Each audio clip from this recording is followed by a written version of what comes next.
सिमडेगा में रात के अंधेरे में वाहनों से वसूली के मामले में सिमडेगा डीटीओ संजय कुमार बाखला ने प्रेस वार्ता कर बताया कि जिले का एक युवक भोला प्रसाद पर पूर्व में भी अवैध वसूली का आरोप लगा था। उस युवक के द्वारा लगातार उगाही का पैसा प्रयास किया जा रहा था। डीटीओ ने कहा कि सरकार के निर्देशानुसार राजस्व वसूली को लेकर सोमवार की रात्रि में वाहन जांच अभियान चला रहे थे और इसी क्रम में उक्त युवक भोला वहां पहुंचा और परिवहन विभाग के कर्मियों को धमकाते हुए गलत मंशा से वीडियो बनाया।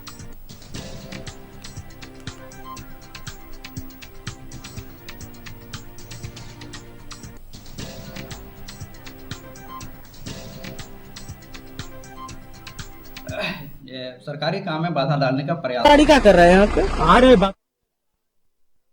कल ये जो भोला प्रसाद है, जो कि पूर्व में जो ओम प्रकाश यादव के यहाँ जो डीटीओ थे, उनका ड्राइवर था, तो उस समय उनके द्वारा वसूली वगैरह किया जाता है। उसी दौरान वो वीडियो बना रहा था और मेरा स्टाफ 3 तो था, राजेश था, सिद्धार्थ था और ड्राइवर था। वो लोग चालान काट ही रहे थे और उसके बाद में गाड़ी का चाबी निकाल कर धमका रहा था और सरकारी काम में बाधा डालने का प्रयास कर रहा था। मूलतः ऐसे स्पष्ट होता है कि कहीं न कहीं वो इस तरह का अभी भी सरकार और इसी ख्याल से वो वसूली के माध्यम से ही वो इस तरह का किया जा रहा था और हमको इस तरह का बदनाम करने के लिए, ताकि वो हम उससे हट जाए और अपना वो इस तरह बीच में से करते रहे। तो इस तरह का की घटना हुई है, इस पर हम पूरा संज्ञान ले रहे हैं और उस पर हम लोग प्राथमिकी दर्ज करेंगे। गाड़ी से पकड़ा था तो यहाँ पर ऑलरेडी मेरा यहाँ पर चालान कटा हुआ है। ये गाड़ी का नंबर है PB10HL4907, जो इस तरह का जो फैला रहा है मिथ्या है। और हमारे साथ हमारे संवाददाता आशीष सिमडेगा से सीधे हमारे साथ जुड़ चुके हैं। आशीष का रुख करेंगे। आशीष, ये पूरा मामला जब सामने आया, सबसे पहले इस मामले में एक वीडियो वायरल होता है जिसमें सिमडेगा के डीटीओ नजर आते हैं, गाड़ी में उनके साथ परिवहन विभाग के कर्मचारी भी बैठे हुए रहते हैं। इसके बाद ये खबरें सामने आई कि एक निजी QR कोड दिया जा रहा है लोगों को और उससे पैसे की वसूली की जा रही है परिवहन विभाग के अधिकारियों के द्वारा। और जिसके बाद अब डीटीओ प्रेस वार्ता करते हैं, वे सफाई देते हैं, वे ये चीज कहते हैं कि उन्हें परिवहन विभाग को बदनाम करने की कोशिश की जा रही है। आखिर ये पूरा मामला क्या है? जी बिल्कुल सोनल, देखिए, जब रात वाली खबर सुबह हमारे चैनल में दिखाई गई, उसके बाद सिमडेगा डीसी अजय कुमार सिंह पूरे मामले में संज्ञान लेते हुए डीटीओ और परिवहन कर्मियों को अपने यहाँ तलब किए और जब उनके सामने डीटीओ ने सारी सच्चाई बताई तो उन्होंने तुरंत एक प्रेस वार्ता करने का आदेश दिया। इसके बाद डीटीओ एक प्रेस वार्ता की और डीटीओ ने बताया कि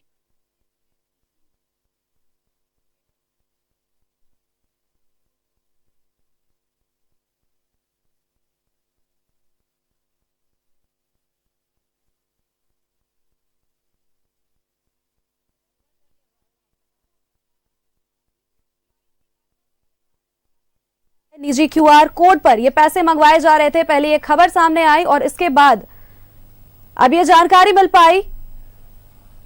प्रेस वार्ता किया डीटीओ ने, उन्होंने सफाई दी। उन्होंने कहा कि भोला नाम का एक युवक परिवहन विभाग को बदनाम करने की कोशिश कर रहा है और इस पर कार्रवाई भी की जाएगी।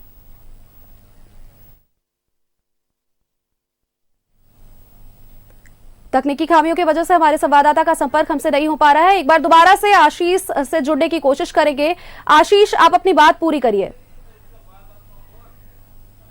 सोनल, देखिए, इस पूरे मामले में हमारे यहाँ जब खबर चली उसके बाद डीसी अजय कुमार सिंह ने इस पूरे मामले में संज्ञान लिया और उसके बाद उन्होंने डीटीओ और परिवहन विभाग के कर्मियों को अपने यहाँ तलब किया और डीटीओ को उन्होंने निर्देश दिया कि तुरंत एक प्रेस वार्ता आयोजित करते हुए सारी सच्चाई को प्रेस के सामने रखे। इसके बाद डीटीओ ने एक प्रेस वार्ता आयोजित किया और डीटीओ ने बताया कि सोमवार की रात, कल रात जिसकी जो खबर चल रही है वो एक विभागीय प्रक्रिया थी। मार्च का महीना है, राजस्व वसूली का प्रेशर है, इसी के लिए दिन रात एक कर विभाग राजस्व की वसूली कर रही है। कल रात में भी राजस्व की वसूली विभागीय स्तर पर की जा रही थी और डीटीओ ने कहा कि वे वहां मौजूद थे। थोड़ी देर के लिए वे किसी काम से कहीं गए थे। इसी बीच में भोला प्रसाद नामक व्यक्ति, जो कि पूर्व में जिला परिवहन विभाग में चालक के पद पर यह कार्य करता था और वह उस वक्त अवैध वसूली के नाम पर एक बार ये पकड़ा गया था, जिसके बाद परिवहन विभाग से उसे हटा दिया गया था, जिसके बाद से भोला लगातार इस तरह की वारदातों को अंजाम दे रहा था, जगह जगह वसूली कर रहा था।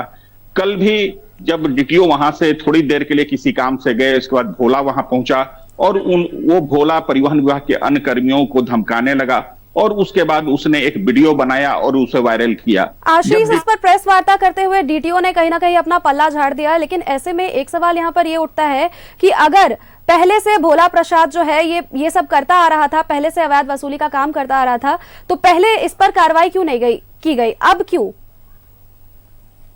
बिल्कुल, देखिए पूर्व में जब इस तरह का एक मामला आया था उस वक्त ये डीटीओ नहीं थे, इसके पूर्व के डीटीओ, उस वक्त एक कार्रवाई की गई थी और उसके बाद उस कार्रवाई के बाद से ही ये बौखलाया हुआ था।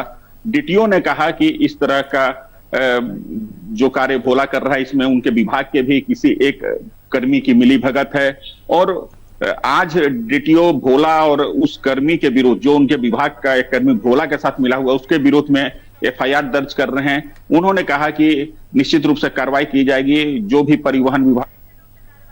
चलिए देखना होगा अब आशीष की किस तरह से ये कार्रवाई आगे बढ़ती है और क्या कुछ इस पर कदम उठाए जाते हैं। चलिए बहुत बहुत धन्यवाद आपका हमारे साथ जुड़ने के लिए और तमाम जानकारी हमारे दर्शकों तक पहुंचाने के लिए।